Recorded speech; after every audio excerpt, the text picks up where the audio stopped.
Good afternoon, church. Pastor Craig here once again. Midweek greeting. Happy Wednesday to you. I'm sitting in my office in the basement at home because I changed up my work schedule this week.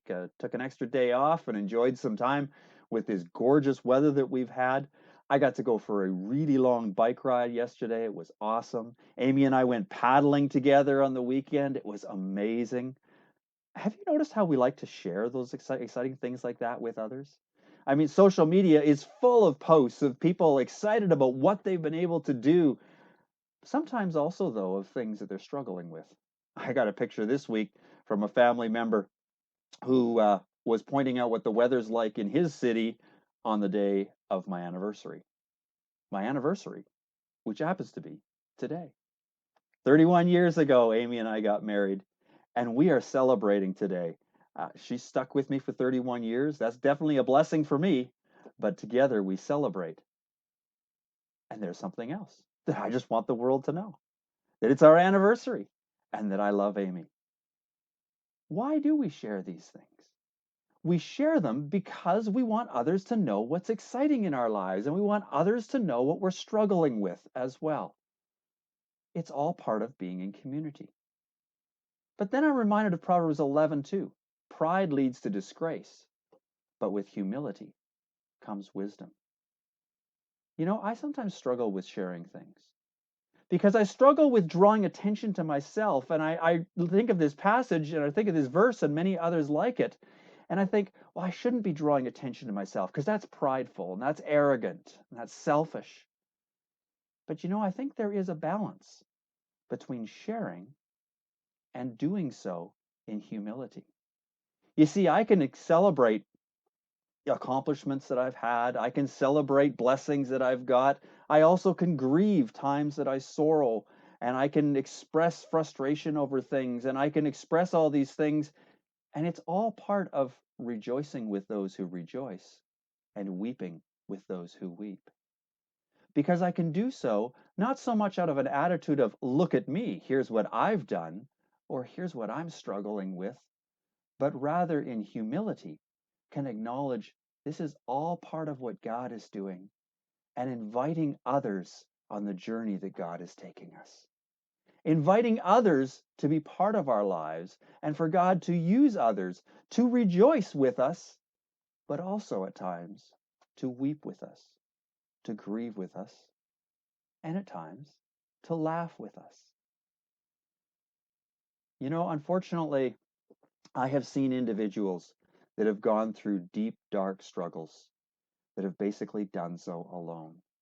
And the reason why they've done so alone is not because people have chosen not to associate with them, but simply because they chose not to share the details of what was going on in their lives with anybody else.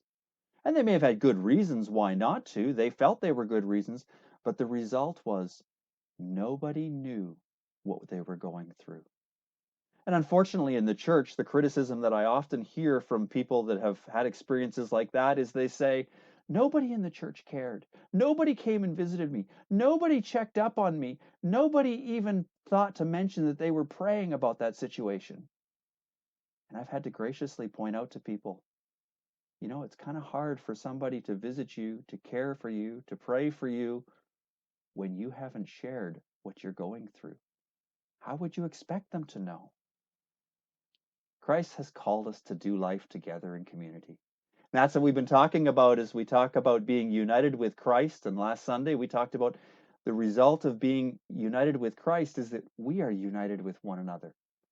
And what a joy it is as a church family to be able to do life together. But it means we need to share life together. And I hope that we're doing that. This last year's been a tough one because some of the ways that we naturally would share life together and where we naturally would be interacting with one another and sharing the things that we're celebrating and sharing the struggles, we haven't been able to be together in those ways. But my hope and prayer is that during this last year, we have found new ways to interact with one another. We found new ways to rejoice with those who rejoice and to weep with those who weep. And my hope and prayer is that we will continue to grow as a church family, loving and caring for one another, rejoicing with one another, and weeping with one another. As I think about the changes that have happened over the last year, I'm excited to share with you that we do plan in the next couple of weeks to have a congregation back in person in the sanctuary. Perhaps you've heard the announcements that have been made about the timeline for step one of the reopen roadmap. And so we anticipate that on Sunday, May 30th, we will be having congregation back in the sanctuary.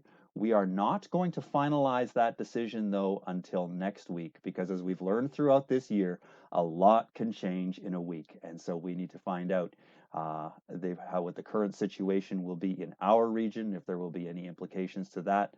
But assuming that we are able to have a congregation in place, we will be throwing the doors open to 1/3 of our seating capacity is the limit that we will have. I will be announcing that next week. And so, as part of my midweek greeting, listen for that announcement. That also then will be the time when the pre registration will go live for that service. So, don't bother trying to look before that, thinking you're going to get one of those seats in right away. As soon as the decision is made next week, we will be announcing it to the congregation, and pre registration will go live at that time. I do look forward to having congregation both in person and on live stream.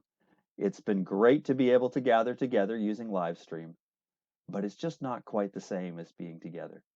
And it does make it easier to rejoice with those who rejoice and to weep with those who weep. And so let's look forward to that.